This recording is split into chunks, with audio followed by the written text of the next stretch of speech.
What's up, guys? Erebus here once again with some more Dark Souls 3 fun times. I thought in 2018 people would be less interested in builds, but apparently people still care. So here's mine. This guy's level 60, mostly a vigor build with some strength and enough dex to wield the Llewellyn shield, as well as some endurance and vitality. In terms of weapons, I'm using the heavy great club +6 and a chaos dagger +5 for now. I've also got on reserve here the raw longsword +6 in the event that I need a longsword, a simple cestus for generating FP, and a millwood great bow, which is only +2 at the moment. Still working on getting that up to snuff. So here's my armor set. It gives me 33.9 poise, which is not bad for level 60. As far as rings, Havel's Ring of Favor and Prisoner's Chain are staples. The Obscuring Ring I'll switch out frequently to Hornet if I'm doing riposts, Obscuring Ring for Fashion, Knight or Hunters if I need an extra stat boost, Chloranthian Sun Princess just as needed. That one ring slot is just kind of malleable. For items here, I've got the Human Pine Resin, some bombs, and green blossoms, and that's about all. So without further ado, let's get into the battles. Alright, so this first one has a good deal of humor in it. I see that the party's over there. Turns out it's just a host and one phantom. But I get over here and they originally do not want to engage. They're a bit scared. So I decide to come on in here. Host uses a seed, which at first I thought was utterly useless because there weren't really any enemies around here. But the jailer from the bridge comes in and goes straight for them because of their proximity. The host hilariously thinks the seed didn't work and uses another one. Because they, I guess, don't know how the enemy aggro works. And here I get knocked off the ledge. I know the plunge is coming, so I try to roll, get plunged anyway. Go for a terrible Estus bait parry there. I've been doing that a bit lately, where I'm far too close to the group to be able to pull that off. Now, I've seen this Astora charge many times by this point, so I'm going for the parry. Decided really at this point it's probably not a good idea until I take care of Scytheman. So now I'm going to focus my attention on the Scythe wielder, get rid of that phantom, and then we'll deal with parrying that charge. So draw the phantom in here. At first they get a nice pincer on me, so I roll over to this side and just try to stay healed up. Now I'm going to go two-hand the club and just go straight through this Scythe. Phantom's out of the game. So now I've got this guy all to myself, and I know that charge is coming, so I'm just going to bait it out. Just wait for it. There it is. Go for the parry. Get the riposte. And it's at this point I realize I had my Obscuring Ring on because I was originally thinking of doing some great bow trolling. So sadly, the riposte was a bit lackluster, so I go for the 2R1s thinking I can bait this out again. Indeed, he falls for it, and this time he gets the Hornet Ring riposte. Now, sadly, that still is not quite enough to take him out. My dagger's not quite fully upgraded yet. Well, fully to the point that I want it, which would be +6. So don't quite get him there. Start trying to chase him down with the dagger. That doesn't work. Throw some bombs. That doesn't work. But then he traps himself here on this elevator, and I'm able to catch him with that final R1. Just a lot of fun, that one.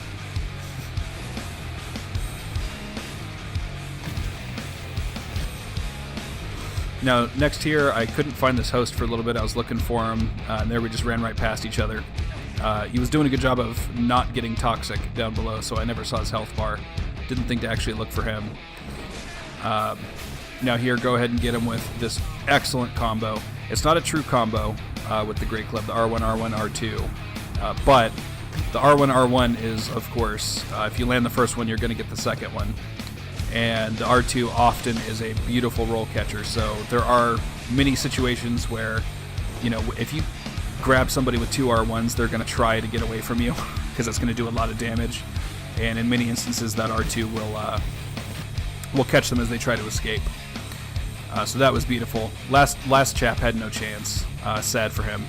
Now this party was just sticking right next to the bonfire, so I pull out my bow. Turns out the Phantom does want to come out. So he takes an arrow to the face on his way. I was originally aiming for the host's midsection or so. Now here I'm thinking, okay, they're still camping at the bonfire. Now they're just at the side of the rooms. So I was thinking of switching back to my bow, but Phantom goes ahead and comes out. They're ready to play. So now I'm going to have a nice little 1v1 with this Phantom for now as the host continues to chill by the bonfire. But now that their Phantom is in a lot of trouble, out they come. And now his top priority is making sure that I'm not able to heal at first, which realistically was a great strategy, because if he had hit me with that Undead Hunter Charm, I probably would have been quickly dispatched between these two weapons, unless I ran deeper into the level and let it wear off, but that may not have worked. So, at any rate, now they've pulled the Jailer in here, so the host has to break off for a little bit to take care of that. Phantom goes to help out, so I take that opportunity to get a buff in, get my Blossom going, and top off my health. So now I'm in optimal fighting capacity here. Trying to trade with this chap, but he's hitting me a little too early, so I back down and then come back in. And that makes me able to trade, because on this build, that's what I'm looking for, is I want to trade. Your damage output is not likely going to come close to mine, let alone be higher, unless you're wielding, an ultra great sword or something like that. So I'm looking for the trades. This guy is doing a good job of hitting me before I get far enough into my hits to be able to hyper armor. Go ahead and heal up a little bit. He is now out of Estus, I see, and the host comes charging in to save him, which is good on him. So I'm going to use this corner here to my advantage, because they are not going to be able to get around me with the corner. So I know I have at least a second to recollect myself. Go ahead and roll past the host and try to just come straight for the Phantom. I don't want the host behind me, however, so I back down again. And just kind of trying to keep them both in front of me to the extent that I can. Because barring surprise hello from that greatsword, I think I'm going to be doing just fine. So just kind of rotating around, keeping them in view. Go ahead and dispatch the Phantom here, and now it's just me and the host. So go ahead and give him the double roll from his two attacks, get the backstab even though I'm locked on. With Ultra Great Swords, you don't necessarily have to unlock to get those backstabs. It certainly helps. You can do it better and faster and more reliably if you unlock. But as I've said in previous videos, I'm not there yet with the unlocked backstab, so I'm still locked on. But you can still catch people with it when they're using something like an Ultra that has as much recovery time as it does and moves as slowly as it does. And here I thought he was going to keep running, so I was in the middle of throwing a bomb. He didn't run, which surprised me. He actually turned and hit me, so good on him for that. Now I know he's looking for the resummon here, but I'm just too slow getting back to him. So instead I'm going to try to kill him quick. Try to get him with the bomb, fail. And he's able to heal up again. On the bright side here, I am making him waste his Estus, so I know he's not going to have a lot of it left for the rest of the battle, but that is not going to help me too much if I get teamed on.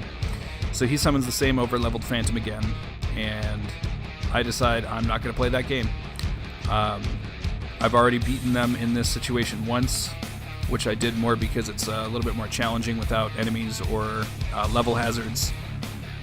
But I'm not going to do it a second time. I don't have the Estus to take them both on again. So for now, I'm just going to chill by this corner.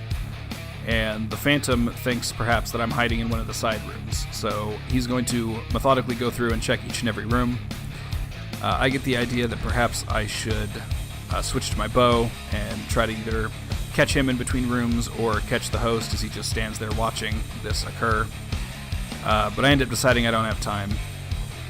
So I'm just going to wait here with my club and give him a surprise R2 instead. Then I'm going to immediately back down because I'm not going back in that room. It's just not going to happen. They're going to have to play the level in order to find me. Which it looks like the Sunbro is willing to do. He took out the little zombie guys there, and now he's going for this Jailer. So I decide there's another Jailer on the bridge. I'm going to go ahead and get involved here. And unfortunately, they quickly dispatch both of those jailers, so it's just the two of us on the bridge.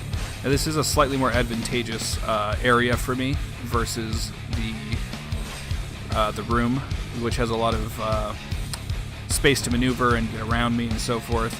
Here, you're pretty much in my hitbox, no matter what. But given that I'm down to my last Estus, I feel that's not a good enough advantage, so I'm going to try to back down to these enemies. The host doesn't initially follow us over here, so I take some swipes at the Sunbro, go ahead and punish that attack, and now I'm trying to just do enough damage to make each one back down in time to get the other. Sadly, my stamina can't quite keep up with that, so now I'm going to come down these stairs a little bit, see if I can drag them into this horde of enemies down here. Sunbro switches over to Lightning Arrow, so I decide to get out of dodge. And I come all the way out here because I think, you know, if they're thoughtful, they'll try to plunge. So I hide in here thinking one of them might try to do that. The Sunbro does. So I come right over, give him a couple swipes, and then get out of range of the host, who, now after seeing the damage numbers, will know his Phantom's in trouble and could potentially plunge me. So now I retreat into this hallway, which gives me the same benefits that the bridge would have. But here I also have a jailer and some skeleton cage boys. The host quickly dispatches with them, unfortunately, at least with the jailer, and the skeleton cages won't come this far. So I enlist this failed creature to help me out. Something happened with my controller. Input just never came out. So I just start swinging through the enemy, and it's enough to get the host. Phantom's very mad about it, so I decide to throw a bomb in his face. Could have done the Barker bomb bait there if I'd been ready for it, but it doesn't matter. I dispatched the Phantom for the second time, and the host. GG.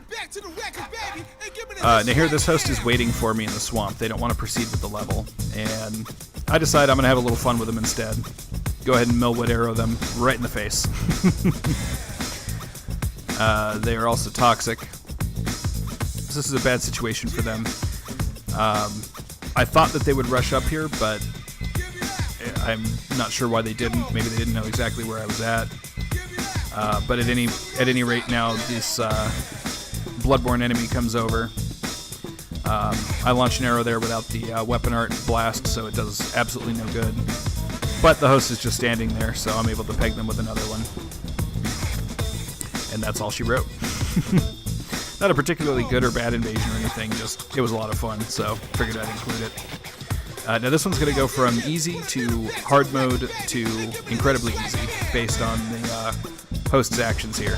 So right now we've got a lone host. He's an Artorias with a mean sword. I'm not concerned. He did just try to summon Phantom. In comes the Phantom. They're over-leveled with the good old Ring Knight Spear. So I dodged that first opening attack since I didn't have my shield out. Really would have liked to parry that. So now I pull my shield out here, hoping that he'll be dumb enough to try it again. Because then I will definitely parry it. Goes ahead and switches weapons, potentially because he knows that I'm going for the parry. So I go ahead and go back to two-handing. But now another Phantom comes in. I did not realize there was a double summon happening. So now it's 3v1 in this room with no enemies. I'm not a fan of that. I also got hit with the Undead Hunter charm. So I'm making a run for it. I'm getting roll caught and chased down. So at this point I'm thinking I'm ganked, it's over.